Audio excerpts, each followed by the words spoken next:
दोस्तों नमस्कार, ये है मार्गदर्शन फॉर सिविल सर्विसेज। मैं अनुराग चौधरी। दोस्तों आज की वीडियो में प्रस्तुत है महात्मा गांधी से संबंधित सभी महत्वपूर्ण प्रश्न और उनके उत्तर जो आपके आगामी विभिन्न परीक्षाओं के सामान्य ज्ञान और सामान्य अध्ययन के साथ अध्यापक भर्ती परीक्षाओं जैसे TGT, PGT, ELT grade, government inter college प्रवक्ता, government degree college, assistant professor, केंद्रीय विद्यालय संगठन और नेट जेआरएफ इतिहास तथा राजनीति विज्ञान के लिए बहुत ही उपयोगी है। तो आइए शुरू करते हैं महात्मा गांधी से संबंधित सभी महत्वपूर्ण प्रश्न और उनके उत्तर। पहला प्रश्न है, महात्मा गांधी का पूरा नाम क्या था? तो महात्मा गांधी का पूरा नाम M.K. गांधी यानी मोहनदास करमचंद गांधी था। गांधी जी का जन्म कब हुआ था? तो 2 अक्टूबर 1869 को गांधी जी का जन्म हुआ था। गांधी जी का जन्म स्थान कहाँ है? तो ये है पोरबंदर, गुजरात में। गांधी जी के पिता का नाम क्या था? तो गांधी जी के पिता का नाम करमचंद गांधी था। गांधी जी की माता का नाम तो आप सभी जानते हैं, गांधी जी की माता का नाम पुतली बाई था। गांधी जी की पत्नी का नाम क्या था? तो कस्तूरबा गांधी गांधी जी की पत्नी थी। गांधी जी के कितने पुत्र थे? तो गांधी जी के 4 पुत्र थे। उनके नाम हैं हरिलाल, मणिलाल, रामदास और देवदास। गांधी जी ने वकालत की पढ़ाई कहाँ से की थी? तो इंग्लैंड, लंदन से गांधी जी ने बैरिस्टर पास किया था। गांधी जी दक्षिण अफ्रीका कब गए थे? तो 1893 में गांधी जी दक्षिण अफ्रीका गए थे। एक प्रश्न और इसी से संबंधित है कि गांधी जी दक्षिण अफ्रीका क्यों गए थे? दादा अब्दुल्ला का मुकदमा लड़ने के लिए गांधी जी दक्षिण अफ्रीका गए थे। अगला प्रश्न है दोस्तों, देखिए कि दक्षिण अफ्रीका में गांधी जी को किस स्टेशन पर ट्रेन से बाहर फेंका गया था? तो ये था पीटरमैरिट्सबर्ग स्टेशन। गांधी जी दक्षिण अफ्रीका से भारत कब लौटे? 9 जनवरी 1915 को गांधी जी दक्षिण अफ्रीका से भारत लौटे थे। भारत में 9 जनवरी को किस रूप में मनाया जाता है? प्रवासी भारतीय दिवस के रूप में मनाया जाता है 9 जनवरी को। गांधी जी के राजनीतिक गुरु कौन थे? गोपाल कृष्ण गोखले गांधी जी के गुरु थे, राजनीतिक गुरु, जो कि एक महत्वपूर्ण उदारवादी नेता थे। गांधी जी की आत्मकथा का नाम क्या है? तो ये है माई एक्सपेरिमेंट विद ट्रूथ, यानी सत्य के साथ मेरे प्रयोग, गांधी जी की आत्मकथा है। गांधी जी को महात्मा की उपाधि किसने दी थी? रविंद्रनाथ टैगोर ने।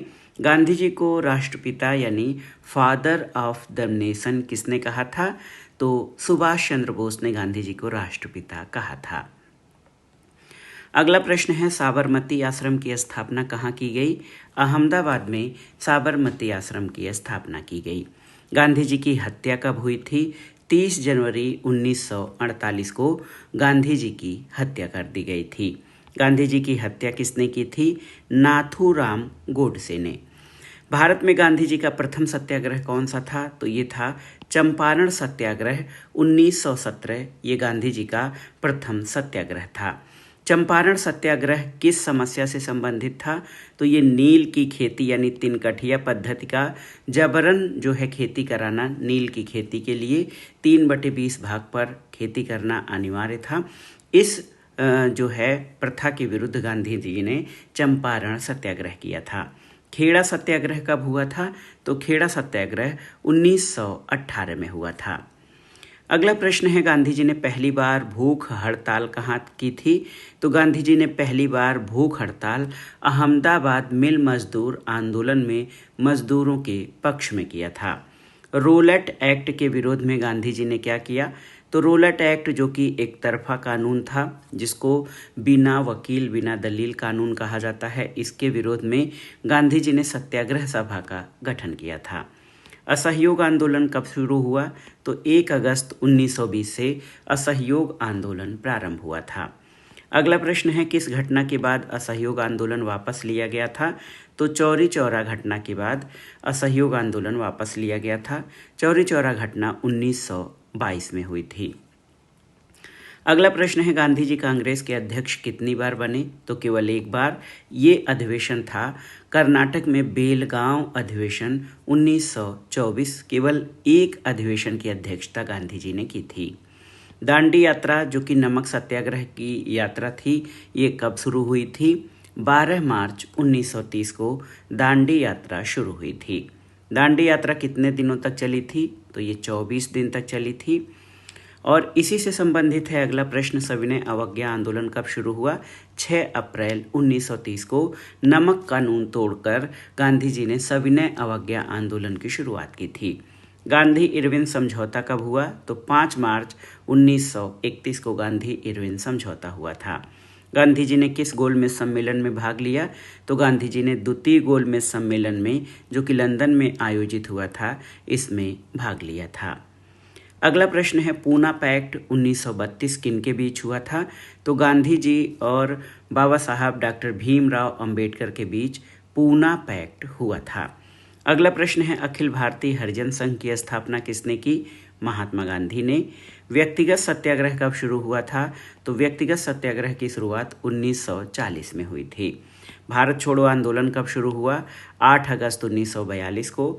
और देखिए, करो या मरो यानी डू और डाई का नारा गांधी जी ने कब दिया था? तो भारत छोड़ो आंदोलन के दौरान गांधी जी ने करो या मरो का नारा दिया था। अगला प्रश्न है, क्रिप्स मिशन को गांधी जी ने क्या कहा था? तो क्रिप्स मिशन को गांधी जी ने पोस्ट डेटेड चेक यानी उत्तर दिनांकित चेक, दिवालिया बैंक के चेक की संज्ञा दी थी। आगा खां पैलेस में गांधी जी को कब नज़रबंद किया गया? तो 1942 में भारत छोड़ो आंदोलन की शुरुआत में ही गांधी जी को नज़रबंद कर लिया गया था। गांधी जी के 2 सबसे बड़े हथियार कौन से थे? तो ये थे सत्य और अहिंसा।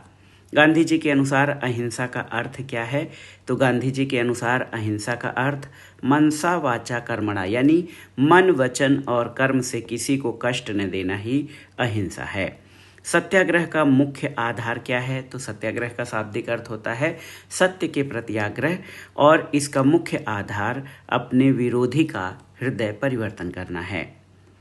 अगला प्रश्न है, गांधी जी के अनुसार स्वराज का अर्थ क्या है? तो स्वराज यानी आत्मशासन या आत्मानुशासन, स्वयं पर नियंत्रण ही स्वराज है। अगले प्रश्न पर आते हैं, ट्रस्टीशिप या न्यासिता का सिद्धांत क्या है? तो धनवानों को अपनी संपत्ति का ट्रस्टी बनकर यानी न्यासी बनकर समाज हित में कार्य करना चाहिए। ये गांधी जी के ट्रस्टीशिप का सिद्धांत है। गांधी जी ने किस आर्थिक प्रणाली पर बल दिया था? तो गांधी जी ने विकेंद्रीकरण यानी डिसेंट्रलाइजेशन और कुटीर उद्योगों पर बल दिया था। गांधी जी के अनुसार साध्य और साधन कैसे होने चाहिए? तो गांधी जी साध्य और साधन दोनों की पवित्रता में विश्वास करते थे। सर्वोदय शब्द का अर्थ क्या है? तो सर्वोदय का अर्थ होता है सभी का उदय या कल्याण यानी अपलिफ्टमेंट टू ऑल। अगला प्रश्न है, अस्तेय का अर्थ क्या है? तो अस्तेय का अर्थ होता है चोरी न करना। अपरिग्रह से क्या तात्पर्य है? तो आवश्यकता से अधिक वस्तुओं का संग्रह न करना ही अपरिग्रह है, याद रखिएगा। अगला प्रश्न है, गांधी जी ने किस पुस्तक को अपनी आध्यात्मिक माता कहा है? तो भगवत गीता को। गांधी जी पर रस्किन यानी रस्किन भांड की किस पुस्तक का गहरा प्रभाव पड़ा था? तो ये था अनटू दिस लास्ट यानी अंत्योदय। गांधी जी के अनुसार राजनीति का आधार क्या होना चाहिए? तो गांधी जी के अनुसार राजनीति का आधार धर्म और नैतिकता होनी चाहिए, क्योंकि गांधी जी ने धर्म आधारित राजनीति की वकालत की है और धर्म आधारित राजनीति का अर्थ उन्होंने नैतिकता और आध्यात्मिकता से लिया है। गांधी जी ने अस्पृश्यता या अछूत या छुआछूत को क्या माना है? तो गांधी जी ने अस्पृश्यता को हिंदू धर्म का कलंक माना है। गांधी जी ने दलितों को क्या नाम दिया था? हरिजन यानी ईश्वर की संतान नाम गांधी जी ने दलितों को दिया था। अगला प्रश्न है, गांधी जी के अनुसार नई तालीम या बुनियादी शिक्षा का उद्देश्य क्या था? तो बच्चों का सर्वांगीण विकास और उन्हें स्वावलंबी बनाना नई तालीम का उद्देश्य था। अगला प्रश्न है, गांधी जी के किस प्रकार के राज्य के समर्थक थे? तो गांधी जी राम राज्य के समर्थक थे, जो कि एक राज्य विहीन और शोषण मुक्त समाज था, जहां व्यक्ति एक दूसरे से कंधा मिलाकर कार्य करेंगे और सभी के विकास और उत्थान के लिए कार्य करेंगे। अगला है कि गांधी जी ने मशीनीकरण का विरोध क्यों किया था? क्योंकि इससे बेरोजगारी बढ़ती है और मानवीय श्रम का अपमान होता है। अगला है गांधी खादी को गांधी जी किसका प्रतीक मानते थे? तो याद रखिएगा, खादी को गांधी जी आर्थिक स्वतंत्रता और राष्ट्रवाद का प्रतीक मानते थे। गांधी जी के अनुसार हिजरत क्या है? तो आत्मसम्मान के लिए स्वेच्छा से निवास स्थान त्यागना हिजरत है। अगला प्रश्न है, हिंद स्वराज पुस्तक कब लिखी गई थी? तो हिंद स्वराज की रचना 1909 में गांधी जी ने अपनी जहाज यात्रा के दौरान की थी। अगला प्रश्न है, गांधी जी ने किस समाचार पत्र का संपादन दक्षिण अफ्रीका में किया? तो इंडियन ओपिनियन समाचार पत्र का संपादन गांधी जी ने दक्षिण अफ्रीका में किया था। अगला है, यंग इंडिया और हरिजन पत्रिका के संपादक कौन थे? महात्मा गांधी। गांधी जी को अर्धनग्न फकीर या अधनंगा फकीर की संज्ञा किसने दी थी? तो ब्रिटेन के प्रधानमंत्री विंस्टन चर्चिल ने गांधी जी को अर्धनग्न फकीर कहा था। अगला प्रश्न है, टॉल्स्टॉय फार्म की स्थापना कहाँ की गई? तो दक्षिण अफ्रीका के जोहान्सबर्ग में। अगला प्रश्न है, फिनिक्स आश्रम कहाँ स्थित है? तो फिनिक्स आश्रम डरबन दक्षिण अफ्रीका में स्थित है। गांधी जी के 5वें पुत्र के रूप में किसे माना जाता है? तो आप जानते हैं गांधी जी के 4 पुत्र थे, लेकिन उनके 5वें पुत्र जमनालाल बजाज को माना जाता है। अगला प्रश्न है, गांधी जी के अनुसार अहिंसा किसका गुण है? तो अहिंसा बहादुरों का गुण है, ये कायरों का गुण नहीं है। अगला प्रश्न है, मेरे सपनों का भारत पुस्तक के लेखक कौन है? महात्मा गांधी हैं। गांधी जी की मृत्यु पर किसने कहा कि हमारे जीवन से प्रकाश चला गया? तो जवाहरलाल नेहरू ने गांधी जी की मृत्यु पर शोक संवेदना व्यक्त करते हुए कहा कि हमारे जीवन से प्रकाश चला गया।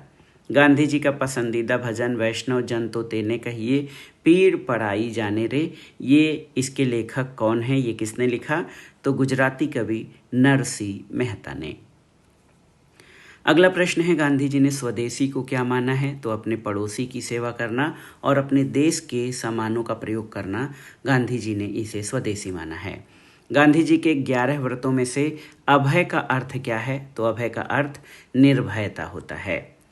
अगला प्रश्न है, असहयोग यानी नन कोऑपरेशन गांधी जी के लिए क्या था? तो ये बुराई को सहयोग न देने का एक अहिंसक तरीका था। करो या मरो का नारा किस स्थान से दिया गया? तो करो या मरो का नारा भारत छोड़ो आंदोलन के दौरान ग्वालिया टैंक मैदान मुंबई से दिया था। अगला प्रश्न है, गांधी जी ने पंचायती राज की वकालत क्यों की? तो सत्ता के विकेंद्रीकरण के लिए गांधी जी ने पंचायती राज की वकालत की थी। अगला प्रश्न है, ग्राम पुनरुत्थान से गांधी जी का क्या तात्पर्य था? गांवों को आर्थिक रूप से आत्मनिर्भर बनाना ग्राम पुनरुत्थान से गांधी जी का तात्पर्य था। गांधी जी ने किस जेल को मंदिर की संज्ञा दी थी? तो पुणे के यरवदा जेल को गांधी जी ने मंदिर की संज्ञा दी थी। अगला प्रश्न है, गांधी जी की अंतरात्मा का रक्षक यानी कंसाइंस कीपर किसे कहा जाता था? तो गांधी जी की अंतरात्मा का रक्षक सी राजगोपालाचारी को कहा जाता है। गांधी जी ने बहिष्कार को क्या माना है? तो एक अहिंसक दंड माना है गांधी जी ने बहिष्कार को। गांधी जी के साधन के उदाहरण क्या हैं? तो गांधी जी ने अहिंसा, सत्य, उपवास और असहयोग के साधनों का प्रयोग किया था। अगला प्रश्न है, गांधी जी के अनुसार ईश्वर क्या है? तो गांधी जी सत्य ही ईश्वर है ये कहते थे। गांधी जी ने किसे ब्लैक एक्ट या काला कानून कहा था? तो रोलट एक्ट को गांधी जी ने ब्लैक एक्ट कहा था। गांधी जी ने वकालत छोड़ने का निर्णय कब लिया? असहयोग आंदोलन के दौरान गांधी जी ने वकालत छोड़ने का निर्णय लिया था। गांधी जी का जन्मदिन किस दिवस के रूप में वैश्विक स्तर पर मनाया जाता है? तो ये अंतर्राष्ट्रीय अहिंसा दिवस के रूप में मनाया जाता है। गांधी जी का जन्मदिन 2 अक्टूबर। तो 2 अक्टूबर वैश्विक स्तर पर अहिंसा दिवस, अंतर्राष्ट्रीय अहिंसा दिवस के रूप में मनाया जाता है। अगला प्रश्न है, गांधी जी ने चरखे को किसका प्रतीक या चरखे को किसका अस्त्र माना? गरीबों की आर्थिक आज़ादी और आर्थिक स्वावलंबन का प्रतीक माना है गांधी जी ने चरखे को। नवजीवन पत्रिका किस भाषा में प्रकाशित होती थी? तो ये गुजराती और हिंदी में प्रकाशित होती थी। एक और महत्वपूर्ण प्रश्न है, गांधी जी ने उपवास को क्या कहा? तो गांधी जी ने उपवास को आत्मा की शुद्धि का मार्ग कहा है। गांधी जी के जीवन पर सबसे अधिक प्रभाव किस पुस्तक का था? तो ये गीता यानी श्रीमद् भगवत गीता का था। गांधी जी ने किस वर्ष साबरमती से दांडी तक मार्च किया था? तो 1930 में। और गांधी जी को बापू किसने कहा? C.F. एंड्रयूज और जवाहरलाल नेहरू ने। C.F. एंड्रयूज आयरलैंड के थे और इनको दीन बंधु कहा जाता है। अगला प्रश्न है, दक्षिण अफ्रीका में गांधी जी ने किस रंग भेद के खिलाफ लड़ाई लड़ी थी? अपार्थीड यानी रंग भेद के खिलाफ गांधी जी ने लड़ाई लड़ी थी। अगला प्रश्न है, गांधी जी के निजी सचिव कौन थे? महादेव देसाई गांधी जी के निजी सचिव थे। गांधी जी ने स्वदेशी का व्रत कब लिया? तो स्वदेशी आंदोलन और अपनी दक्षिण अफ्रीका यात्रा के दौरान गांधी जी ने स्वदेशी का व्रत लिया था। गांधी जी के साध्य क्या थे? तो गांधी जी के साध्य स्वतंत्रता, समानता और न्याय थे और साधन के रूप में इन्होंने सत्य और अहिंसा का प्रयोग किया था। एक लंगोटी पहनना गांधी जी ने कब शुरू किया? 1921 में मदुरै में। गांधी जी ने सेवा को क्या माना? तो गांधी जी ने सेवा को ही सर्वोच्च धर्म माना है। गांधी जी की समाधि कहाँ स्थित है? राजघाट नई दिल्ली में स्थित है गांधी जी की समाधि। अगला प्रश्न है, गांधी जी के अंतिम शब्द क्या थे? हे राम थे गांधी जी के अंतिम शब्द। गांधी जी के अनुसार सच्चा लोकतंत्र क्या है? तो जिसमें अंतिम व्यक्ति यानी मजदूर का भी कल्याण हो, समाज के निचले तबके के व्यक्ति का कल्याण गांधी जी के अनुसार सच्चा लोकतंत्र है। गांधीवाद या गांधीज्म किसे कहा जाता है? गांधी जी के विचारों और आदर्शों के समूह को गांधीवाद कहा जाता है। क्या गांधी जी किसी वाद में या इज्म में विश्वास करते थे? ना, वे किसी भी वाद या संप्रदाय में विश्वास नहीं करते थे। गांधी जी के काम करने का तरीका कैसा था? तो उनका तरीका प्रयोगात्मक, अनुभववादी, वैज्ञानिक और व्यवहारिक था और किसी भी बात को कहने से पूर्व वो उसे अपने आप पर लागू करते थे। अगला प्रश्न है, गांधी जी के अनुसार राजनीति का आधार क्या होना चाहिए? तो राजनीति धर्म, न्याय और नैतिकता पर आधारित होनी चाहिए, ऐसा गांधी जी का मानना था। बीपी सीतारामैया ने गांधीवाद को क्या माना है? तो सीतारामैया ने गांधीवाद को जीवन शैली या जीवन दर्शन माना है। गांधीवाद किन प्रवृत्तियों का त्याग करने की बात करता है? तो गांधीवाद छल, कपट, स्वार्थ, क्रूरता और हिंसा का त्याग करने की बात करता है। गांधी जी के आदर्शों के मुख्य आधार क्या थे? तो याद रखिएगा दोस्तों, सत्य, अहिंसा, प्रेम और भाईचारा गांधी जी के आदर्श, मुख्य आदर्श थे। सत्य और अहिंसा के बारे में गांधी जी का मानना क्या था? तो आप जान सकते हैं कि सत्य ही ईश्वर है, ऐसा गांधी जी कहते थे। और अहिंसा जो है ये मनसा वाचा कर्मणा अहिंसा होनी चाहिए। किसी भी प्राणी के विरुद्ध हमारे मन में भी हिंसा, मन, वचन और कर्म से किसी भी रूप से अहिंसा नहीं होनी चाहिए। और गांधी जी ने अहिंसा को बड़े व्यापक अर्थों में प्रयुक्त किया है। अगला प्रश्न है, गांधी जी ने मार्क्स के किस सिद्धांत को नकार दिया? तो गांधी जी ने मार्क्स के इतिहास की भौतिकवादी या आर्थिक व्याख्या को नकार दिया था। अगला प्रश्न है, गांधी जी ने मार्क्स के वर्ग संघर्ष के स्थान पर किस पर बल दिया? तो वर्ग समन्वय और वर्ग सामंजस्य पर गांधी जी ने बल दिया है।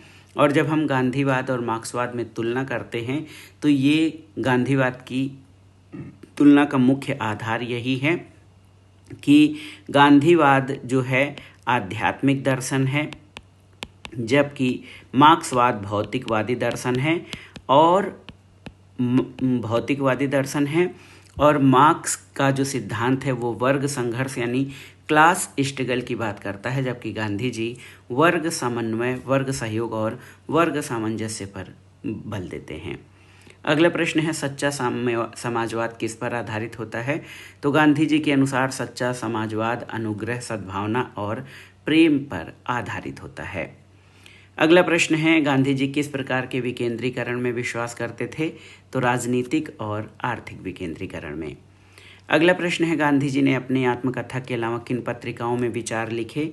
तो हरिजन, यंग इंडिया, नवजीवन और इंडियन ओपिनियन पत्रों में गांधी जी ने अपने विचार रखे हैं। गांधी जी ने योग सूत्र का अध्ययन कहाँ किया था? दक्षिण अफ्रीका के जोहान्सबर्ग जेल में। अपरिग्रह और त्याग के व्रत गांधी जी ने कहाँ से सीखे? उपनिषदों से, याद रखिएगा। अगला प्रश्न है, गांधी जी किस ग्रंथ को आध्यात्मिक माता मानते थे? भगवत गीता को। गीता का कौन सा वाक्य उनके जीवन का आधार था? कर्म करो, फल की चिंता मत करो, ये गीता वाक्य गांधी जी के जीवन का आधार बना था। अगला प्रश्न है, गांधी जी ने बुराई को भलाई से जीतने का मार्ग किससे सीखा? तो ये बाइबिल से सीखा था उन्होंने। और किन चीनी विचारकों का प्रभाव गांधी जी पर सर्वाधिक पड़ा था? चीनी विचारक लाओ त्से और कन्फ्यूशियस का प्रभाव गांधी जी पर था। गांधी जी किन पश्चिमी दार्शनिकों से प्रभावित थे? तो Gandhi ji John Ruskin, Theodore, Tolstoy और सुकरात आदि दार्शनिकों से प्रभावित थे। गांधी जी ने स्वदेशी की भावना किन सुधारकों से सीखी? तो रामकृष्ण और विवेकानंद से। गांधी जी के प्रयोगों की प्रयोगशाला किसे कहा जाता है? दक्षिण अफ्रीका को गांधी जी के प्रयोगों की प्रयोगशाला कहा जाता है। अगला प्रश्न है दोस्तों, बहुत ही महत्वपूर्ण प्रश्न है। अगला प्रश्न देखिए कि राजनीति के आध्यात्मिकरण का अर्थ क्या है? तो राजनीति को नैतिक और मानवतावादी धर्म पर आधारित करना, ये राजनीति के आध्यात्मिकरण का अर्थ है। अगला प्रश्न है, साध्य और साधन के संबंध में गांधी जी के क्या विचार हैं? तो याद रखिएगा, गांधी जी के अनुसार साध्य और साधन दोनों ही पवित्र होने चाहिए। इनमें से किसी एक के अपवित्र होने पर साध्य या जो साधन है, साध्य जो है अपवित्र हो जाएगा। अगला प्रश्न है, अहिंसा को गांधी जी ने किसका गुण बताया है? तो अहिंसा को गांधी जी ने आत्मा का गुण बताया है। सत्याग्रह शब्द का अर्थ क्या है? सत्य के लिए आग्रह करना। सत्याग्रही के लिए सबसे अनिवार्य शर्त गांधी जी ने क्या माना है? तो सत्याग्रही के लिए सबसे अनिवार्य शर्त ईश्वर में श्रद्धा और सत्य अहिंसा पर अटल विश्वास है। अगला प्रश्न है, असहयोग यानी नॉन कोऑपरेशन से क्या तात्पर्य है? तो बुराई या अनैतिक कार्य के साथ सहयोग न करना, ये असहयोग का तात्पर्य है। अगला प्रश्न है, हड़ताल का उद्देश्य क्या होना चाहिए? तो विरोधी का हृदय परिवर्तन करना। गांधी जी ने बहिष्कार को क्या संज्ञा दी है? गांधी जी ने बहिष्कार को घेरेबंदी की संज्ञा दी है। अगले प्रश्न पर आते हैं, सविनय अवज्ञा या सिविल डिसओबीडियंस क्या है? ये अनैतिक कानूनों को विनम्रतापूर्वक भंग करना या उनको न मानना, ये सविनय अवज्ञा है।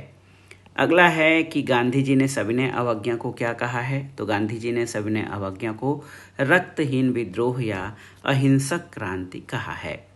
उपवास यानी फास्ट को गांधी जी ने क्या नाम दिया? तो उपवास को गांधी जी ने मन को स्वच्छ करने का आध्यात्मिक औषधि माना है। अगला प्रश्न है, गांधी जी यंत्र यानी मशीनों का विरोध क्यों करते थे? क्योंकि वे मानव श्रम का स्थान लेते हैं। गांधी जी के अनुसार पूंजीवाद या कैपिटलिज्म की मुख्य बुराई क्या है, आपको बताना है। तो ये आप जान लीजिए, गांधी जी का मानना था कि इससे असमानता, शोषण और बेरोजगारी बढ़ती है। अगला प्रश्न है, अपरिग्रह का आर्थिक अर्थ क्या है? तो आवश्यकता से अधिक धन का संचय न करना, ये अपरिग्रह का आर्थिक अर्थ है। अगला प्रश्न है दोस्तों, ट्रस्टीशिप का सिद्धांत क्या है? तो धनवान व्यक्ति को अपनी संपत्ति को केवल ट्रस्टी समझना चाहिए और उसे समाज के लिए खर्च करना चाहिए। ट्रस्टीशिप में उत्पादन का आधार क्या होना चाहिए? तो ट्रस्टीशिप में उत्पादन का आधार सामाजिक आवश्यकता होनी चाहिए, न कि लाभ। और ये सिद्धांत इस बात पर आधारित है कि जो पूंजीपति है वो संसाधन लेता है समाज से, इसलिए संसाधनों पर समाज का अधिकार है। इसलिए पूंजीपति को या धनवान व्यक्ति को अपनी संपत्ति को, उसको खुद का केवल न्यासी या ट्रस्टी समझना चाहिए और उसे समाज के लिए खर्च करना चाहिए। अगला प्रश्न है, स्वदेशी का आर्थिक क्षेत्र में क्या अर्थ है? तो अपने पड़ोसी या देश द्वारा बनाई गई वस्तुओं का प्रयोग करना ही स्वदेशी है। गांधी जी को खादी को गांधी जी किसका प्रतीक मानते थे? स्वावलंबन और एकता को। चरखा चलाने से किस समस्या का समाधान होता है? तो याद रखिएगा, गांधी जी के अनुसार चरखा चलाने से आलस्य और बेकारी का समाधान होता है। एक और प्रश्न है, गांधी जी किस प्रकार के राज्य के विरोधी थे?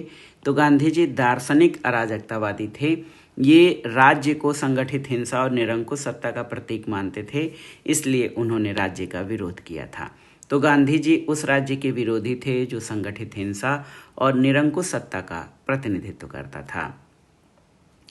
अगला प्रश्न है, गांधी जी ने अपराध को क्या माना है? तो गांधी जी ने अपराध को एक ऐसा रोग माना है जिसका इलाज नैतिक समझाइश है। अगला प्रश्न है गांधी जी का आदर्श समाज कैसा था? तो ये शोषण विहीन और विकेंद्रित समाज था गांधी जी का आदर्श राज्य। राजनीति शास्त्र को गांधी जी की सबसे बड़ी देन क्या है? तो अहिंसा को एक सशक्त राजनीतिक हथियार बनाना, ये गांधी जी का सबसे महत्वपूर्ण देन है। अगला प्रश्न है अन्याय के विरुद्ध युद्ध का विकल्प गांधी जी ने क्या दिया? सत्याग्रह। सत्य का आग्रह यानी सत्य पर अडिग रहना, किसी भी स्थिति में सत्य से विरत न होना जब तक कि जो सामने वाला है विरोधी उसका हृदय परिवर्तन न हो जाए। अगला प्रश्न है गांधी जी के अनुसार कोई कार्य कब नैतिक होता है? तो जब वो है स्वेच्छा से और कर्तव्य समझकर किया जाए, न कि दबाववश, तभी वो कार्य नैतिक होता है। अगला प्रश्न है गांधी जी के विचारों को वर्तमान में किन नामों से जाना जाता है? गांधी दर्शन, गांधी मार्ग, गांधीवादी राजनीतिक दर्शन, ये गांधीवाद के या गांधी जी के विचारों के पर्याय हैं। गांधी जी ने अपने पीछे कोई वाद छोड़ना क्यों नहीं चाहा? तो क्योंकि वे स्वयं किसी विशेष संप्रदाय या सिद्धांत में विश्वास नहीं करते थे, इसलिए गांधी जी ने स्वयं कहा है कि मैं अपने पीछे कोई वाद नहीं छोड़ना चाहता। अगला प्रश्न है गांधी जी को कर्मयोगी क्यों कहा जाता है? क्योंकि वे केवल सिद्धांतों में नहीं बल्कि वास्तविक कार्य करने में विश्वास करते थे। अगला प्रश्न है गांधी जी के अनुसार मानवता की ऊर्जा के प्रमुख स्रोत क्या हैं? तो सत्य, अहिंसा, प्रेम, ये मानवता की ऊर्जा के प्रमुख स्रोत हैं। गांधी जी ने किस पर आधारित समाजवाद की वकालत की है? तो गांधी जी ने क्लास कोऑपरेशन और स्पिरिचुअल सोशलिज्म पर बात की है या उसकी वकालत की है। गांधी जी का समाजवाद किन स्तंभों पर खड़ा था? तो गांधी जी का समाजवाद नैतिकता, हिंदुत्व, ग्राम्य मानवतावाद और प्रजातंत्र पर आधारित है। अगला प्रश्न है गांधी जी के अनुसार व्यक्ति के विकास के लिए कैसा वातावरण आवश्यक है? तो ये स्वतंत्र वातावरण, क्योंकि कार्य तभी नैतिक है जब वह स्वेच्छा से और कर्तव्य समझकर किया जाए। अगला प्रश्न है गांधी जी ने इतिहास की कैसी व्याख्या की है? तो गांधी जी ने इतिहास की आध्यात्मिक व्याख्या की है और उन्होंने मार्क्सवाद के ऐतिहासिक भौतिकवाद के से अलग या उसके विपरीत इतिहास की आध्यात्मिक व्याख्या की है। अगला प्रश्न है गांधी जी के लिए धर्म और राजनीति क्या है? तो एक ही कार्य के दो नाम हैं, धर्म और राजनीति, और गांधी जी ने धर्म विहीन राजनीति को मृत्युजाल बताया है। अगला प्रश्न है गांधी जी के अनुसार राजनीति का उद्देश्य क्या होना चाहिए? तो अन्याय और शोषण पर आधारित सामाजिक संबंधों में परिवर्तन लाना राजनीति का उद्देश्य होना चाहिए।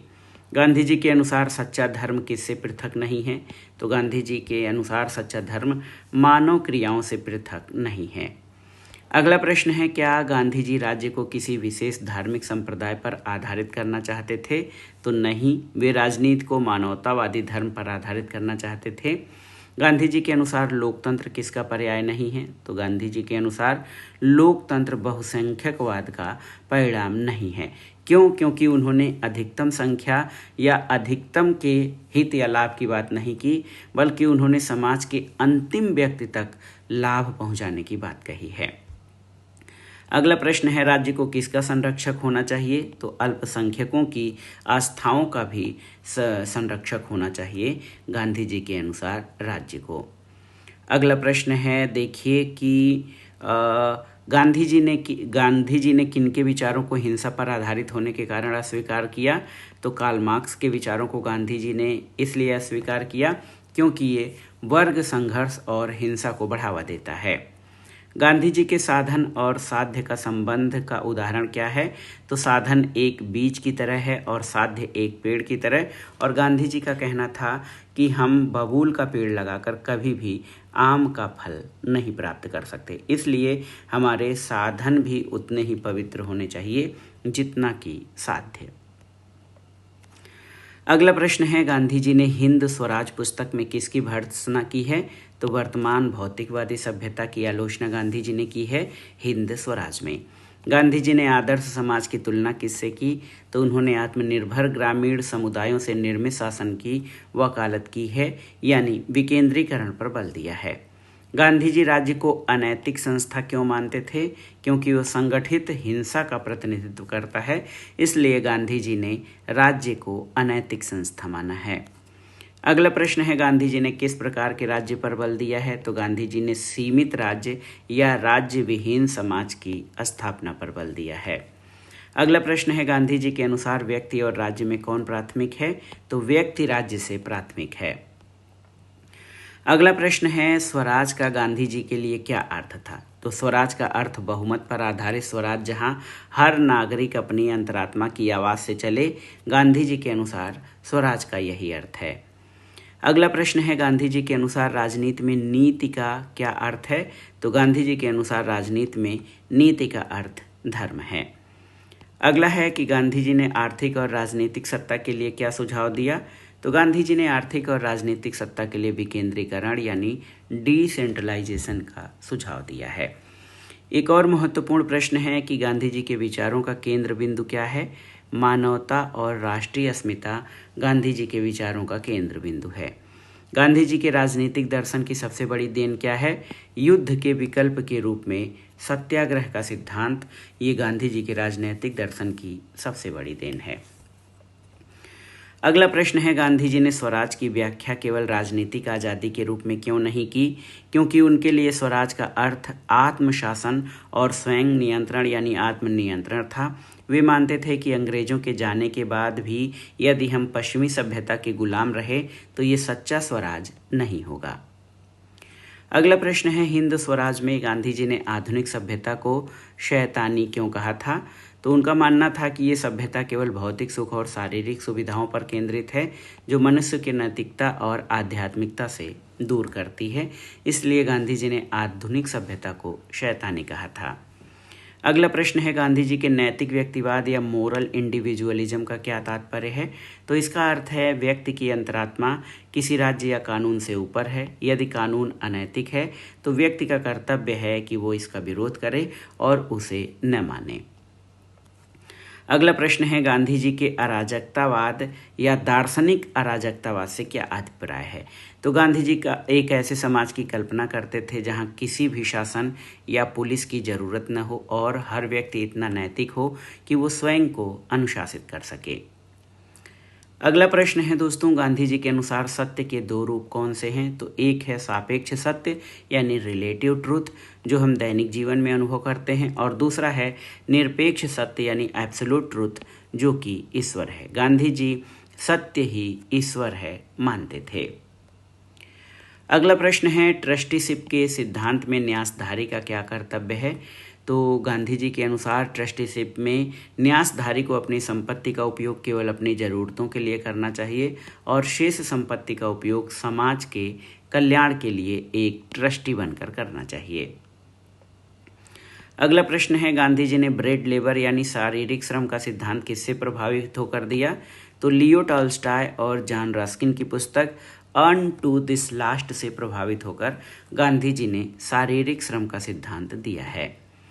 अगला प्रश्न है, गांधी जी ने मशीनरी का विरोध पूर्णतः क्यों नहीं किया? तो वो केवल उस मशीनरी के खिलाफ थे जो इंसान को बेकार बनाती है और शोषण करती है। वे उन मशीनों जैसे सिलाई मशीन, चरखा आदि के पक्ष में थे जो मेहनत कम करे पर शोषण न करे। अगला प्रश्न है, सत्याग्रह और पैसिव रेजिस्टेंस यानी निष्क्रिय प्रतिरोध में मुख्य अंतर क्या है?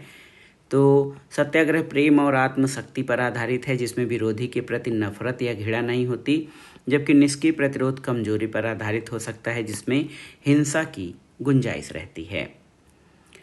अगला प्रश्न है, गांधी जी के अनुसार धर्म का राजनीति में क्या स्थान है? तो उनके लिए धर्म का अर्थ संप्रदाय नहीं बल्कि नैतिकता से था। वे कहते थे कि धर्म से अलग राजनीति मौत का फंदा या मृत्यु जाल के समान है। अगला प्रश्न है, सर्वोदय का सिद्धांत उपयोगिता से कैसे अलग है? तो उपयोगिता अधिकतम लोगों के अधिकतम सुख यानी maximum happiness of maximum numbers चाहता है, जबकि सर्वोदय सभी का भला यानी अंतिम व्यक्ति तक भला या हित चाहता है। अगला प्रश्न है, गांधी जी के वर्णाश्रम धर्म का समर्थन उन्होंने किस आधार पर किया है? तो वे इस व्यावसायिक संगठन का एक वैज्ञानिक तरीका मानते थे जो अनावश्यक प्रतियोगिता को रोकता है, लेकिन इसमें वे ऊंच नीच या छुआछूत के सख्त खिलाफ थे। अगला प्रश्न है, गांधी जी के एक आदर्श व्रत में अस्वाद का क्या महत्व है? तो अस्वाद यानी स्वाद पर नियंत्रण। वे मानते थे कि जब तक हम अपनी जिह्वा पर काबू नहीं पाएंगे तब तक हम ब्रह्मचर्य और सत्य का पालन नहीं कर सकते। अगला प्रश्न है, गांधी जी ने इतिहास को केवल युद्ध और राजाओं का विवरण क्यों नहीं माना? तो गांधी जी का मानना था कि इतिहास प्रेम और सत्य के प्रयोगों का सिलसिला है। युद्ध तो केवल रुकावट है, वरना दुनिया प्रेम के दम पर ही टिकी है, ऐसा गांधी जी का मानना है। अगला प्रश्न है, अनासक्ति योग से गांधी जी का क्या अभिप्राय है? तो इसका अर्थ है बिना किसी फल की चिंता के निष्काम भाव से अपना कर्तव्य करना। अगला प्रश्न है, गांधी जी ने ईश्वर की परिभाषा ईश्वर सत्य है से बदलकर सत्य ही ईश्वर है क्यों किया? तो गांधी जी का कहना था कि नास्तिक भी सत्य के रास्ते पर चलकर ईश्वर को पा सकें, क्योंकि कोई भी सत्य की उपस्थिति से इनकार नहीं कर सकता। अगला प्रश्न है, गांधी जी के लिए खादी केवल एक कपड़ा क्यों नहीं था? तो ये आर्थिक आज़ादी, आर्थिक स्वावलंबन, सामाजिक समानता और स्वदेशी की विचारधारा का प्रतीक था। इसलिए गांधी जी ने खादी को केवल एक कपड़ा नहीं माना। अगला प्रश्न है, गांधी जी ने औद्योगिकरण को अभिशाप क्यों माना है? तो उनका मानना था कि ये मानवीय मूल्यों को खत्म कर देता है और केंद्रीकरण को बढ़ावा देता है, यानी धन के केंद्रीकरण को बढ़ावा देता है, जो कि हिंसा और शोषण का मूल है। अगला प्रश्न है दोस्तों, नई तालीम या बुनियादी शिक्षा में हस्तशिल्प या क्राफ्ट को क्यों रखा गया? ताकि बच्चे पढ़ाई के साथ काम का भी सम्मान करें और उनका बौद्धिक, शारीरिक और मानसिक विकास हो सके। अगला प्रश्न है, गांधी जी के अनुसार अहिंसा का सकारात्मक रूप क्या है? तो केवल किसी को न मारना अहिंसा नहीं है, बल्कि विरोधी के प्रति भी प्रेम और दया तथा क्षमा भाव रखना ही असली अहिंसा है। अगला प्रश्न है, गांधी जी ने कम्युनल अवार्ड 1932 का विरोध क्यों किया? क्योंकि वे इसे हिंदू समाज को दलित और सवर्ण में विभाजित करके कमज़ोर करने की अंग्रेजों की चाल मानते थे। इस आधार पर उन्होंने कम्युनल अवार्ड का विरोध किया था। अगला है कि हिमालयन मिस कैलकुलेशन से गांधी जी का क्या तात्पर्य था? तो जब उन्होंने बिना लोगों को अहिंसा सिखाए रोलेट सत्याग्रह शुरू कर दिया और हिंसा भड़क गई, तब उन्होंने इसे अपनी हिमालय जैसी भूल कहा है।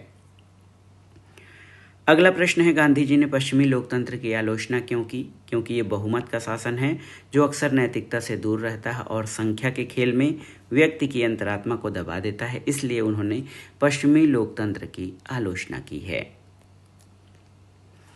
अगला प्रश्न है, सत्याग्रही के लिए ब्रह्मचर्य क्यों अनिवार्य माना गया है? तो इसलिए ताकि वो अपनी पूरी ऊर्जा को समाज की सेवा और सत्य की खोज में लगा सके, बिना किसी मोह माया के। अगला प्रश्न है, गांधी जी ने अपराध को क्या माना है? तो अपराध एक मानसिक रोग है जिसे सजा या दंड से नहीं, बल्कि प्रेम और सुधार गृह के माध्यम से ठीक किया जा सकता है। अगला है, अपरिग्रह का राजनीतिक और आर्थिक अर्थ क्या है? तो जरूरत या आवश्यकता से ज़्यादा संपत्ति और शक्ति का संचय न करना, क्योंकि संचय हिंसा को और शोषण को बढ़ावा देता है। अगला प्रश्न है, गांधी जी ने अंग्रेजी भाषा पर क्या विचार दिया है? तो गांधी जी अंग्रेजी के खिलाफ नहीं थे, लेकिन वे इसे शिक्षा का माध्यम बनाने के खिलाफ थे, क्योंकि यह भारतीय संस्कृति और मातृभाषा को नुकसान पहुंचाती है। अगला प्रश्न है, ग्राम स्वराज या विलेज रिपब्लिक का मुख्य ध्येय क्या था? तो गांधी जी के अनुसार हर गांव को अपनी मूल जरूरतों, खाना, कपड़ा, शिक्षा आदि के लिए आत्मनिर्भर बनाना गांधी जी के ग्राम स्वराज का आधार था। अगला प्रश्न है, गांधी जी ने डर को मानव का सबसे बड़ा दुश्मन क्यों माना? क्योंकि डर के बिना कोई हिंसा नहीं कर सकता। एक निर्भय व्यक्ति ही सही मायने में अहिंसक हो सकता है। अगला प्रश्न है, साधनों की पवित्रता यानी प्योरिटी ऑफ मीन्स पर गांधी जी का मुख्य तर्क क्या था? तो गांधी जी का कहना था कि जैसा बीज होगा वैसा ही फल होगा। अनैतिक साधन जैसे हिंसा से कभी भी नैतिक लक्ष्य जैसे शांति की प्राप्ति नहीं की जा सकती, इसलिए गांधी जी ने साधनों की पवित्रता या साध्य साधन पवित्रता पर बल दिया है। अगला प्रश्न है, गांधी जी ने विभाजन या पार्टीशन को क्या संज्ञा दी? तो उन्होंने इसे विवशता का समर्पण यानी सरेंडर ऑफ डिस्पेयर माना और कहा कि ये उनके जीवन की सबसे बड़ी हार है। अगला प्रश्न है अंतरात्मा की आवाज़ या इनर वॉइस पर गांधी जी का क्या मानना था। तो गांधी जी मानते थे कि हर व्यक्ति के अंदर ईश्वर की आवाज़ होती है। जब बुद्धि और तर्क विफल हो जाते हैं तब अंतरात्मा ही सही रास्ता दिखाती है। अगला है कि गांधी जी के सर्वोदय में अंत्योदय का क्या महत्व है। तो अंत्योदय का अर्थ है पंक्ति के अंतिम व्यक्ति का कल्याण। जब तक सबसे गरीब व्यक्ति या सबसे हाशिए पर रहने वाले व्यक्ति का भला नहीं होगा तब तक सर्वोदय अधूरा है। अगला प्रश्न है गांधी जी ने गौ रक्षा को क्यों महत्व दिया। तो वे इसे मानवता की मूक प्राणियों के प्रति करुणा का प्रतीक मानते थे जो पूरे विश्व के लिए संदेश था। अगला प्रश्न है सत्याग्रह में तपस्या या सेल्फ सफरिंग का क्या महत्व है। तो विरोधी को कष्ट देने के बजाय स्वयं कष्ट उठाना ताकि विरोधी की नैतिक चेतना जागे, ये सत्याग्रह में तपस्या का महत्व है। अगला प्रश्न है गांधी जी ने समाजवाद पर क्या कहा। तो वे गांधीवादी समाजवाद में विश्वास करते थे जो अहिंसा पर आधारित हो, न कि मार्क्स के वर्ग संघर्ष पर। अगला प्रश्न है सत्याग्रही को कब उपवास करना चाहिए। तो जब कोई दूसरा रास्ता न बचे और वो केवल आत्मशुद्धि या किसी गंभीर अन्याय के खिलाफ हो तब सत्याग्रही को उपवास करना चाहिए। अगला प्रश्न है गांधी जी ने धर्मनिरपेक्षता को कैसे परिभाषित किया। सर्वधर्म समभाव यानी सभी धर्मों को एक ही मंजिल तक पहुंचाने वाले अलग अलग रास्ते मानकर गांधी जी ने धर्मनिरपेक्षता को परिभाषित किया है। अगला प्रश्न है गांधी जी के अनुसार शांति या पीस क्या है। तो शांति कोई मंजिल नहीं बल्कि शांति ही वह रास्ता है जिसमें अन्याय का विरोध अहिंसा से किया जा सकता है। अगला प्रश्न है गांधी जी ने विदेशी वस्त्र जलाने को क्यों सही ठहराया। तो यह एक शुद्धिकरण की प्रक्रिया थी ताकि हम विदेशी गुलामी के हर निशान को मिटा सकें। अगला प्रश्न है अहिंसा का पालन करने के लिए साहस क्यों जरूरी है। क्योंकि कमजोर व्यक्ति माफ़ी नहीं दे सकता, माफ़ी देना शक्तिशाली व्यक्ति का गुण है। अगला है गांधी जी ने आधुनिक विज्ञान के बारे में क्या कहा। तो गांधी जी विज्ञान के खिलाफ नहीं थे लेकिन वे उस विज्ञान के खिलाफ थे जिसका कोई नैतिक आधार नहीं और जो विनाश के लिए जिसका उपयोग होता हो। अगला है गांधी जी के धर्म और अध्यात्म में क्या अंतर है। तो धर्म नैतिक आचरण और अध्यात्म आत्मा का परमात्मा से मिलन की खोज है। गांधी जी ने धर्म और अध्यात्म का व्यापक अर्थों में प्रयोग किया है। अगला प्रश्न है गांधी जी ने व्यक्ति और समाज के बीच क्या संबंध बताया। तो व्यक्ति और समाज एक दूसरे पर निर्भर हैं। व्यक्ति के विकास के बिना समाज का और समाज के विकास के बिना व्यक्ति का विकास संभव नहीं है। अगला प्रश्न है दोस्तों अपरिग्रह दैनिक जीवन में कैसे लागू होता है। तो केवल उतना ही रखें जितना आज के लिए जरूरी हो, कल की चिंता करके संचय करना हिंसा है। अगला प्रश्न है गांधी जी ने राजनीति को क्यों नहीं छोड़ा।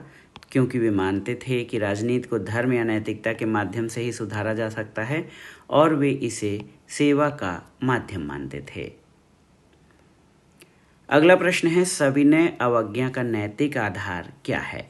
गांधी जी ने कहा कि अन्यायकारी कानून को तोड़ना उतना ही बड़ा कर्तव्य है जितना न्यायपूर्ण कानून का पालन करना। तो इसी आधार पर गांधी जी ने नमक कानून की अवहेलना करके सविनय अवज्ञा का आगाज किया था।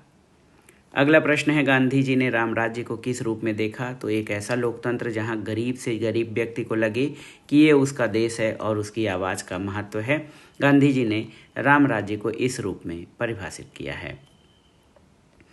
अगला प्रश्न है गांधी जी की सबसे बड़ी विरासत क्या मानी जाती है। तो अहिंसा को केवल व्यक्तिगत मूल्य से बढ़ाकर एक सामाजिक और राजनीतिक हथियार बना देना, ये गांधी जी की सबसे बड़ी विरासत मानी जाती है। अगला प्रश्न और आज के वीडियो का आखिरी प्रश्न है कि गांधी जी ने मृत्यु के बारे में क्या कहा। गांधी जी ने कहा कि मैं मरना नहीं चाहता लेकिन यदि सत्य और अहिंसा के लिए मरना पड़े तो मैं इसे हंसकर गले लगाऊंगा।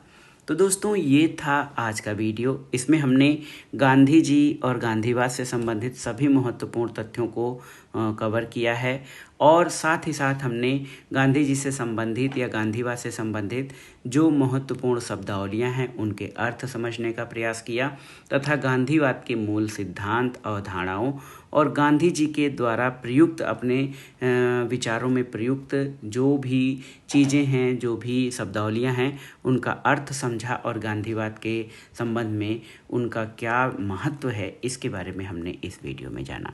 ये वीडियो पर्याप्त है तथ्यों की दृष्टि से भी, और हमने उन महत्वपूर्ण तथ्यों और विचारों को शामिल किया है जो आपकी परीक्षाओं की दृष्टि से, साथ ही साथ गांधीवाद के बारे में सामान्य समझ विकसित करने के लिए ये बहुत ही ज़रूरी है। तो ये वीडियो आपके लिए बहुत ही ज्ञानवर्धक साबित होगा। वीडियो को लाइक करें, शेयर करें और इस चैनल मार्गदर्शन फॉर सिविल सर्विसेज को सब्सक्राइब करें। वीडियो देखने के लिए धन्यवाद दोस्तों। नमस्कार।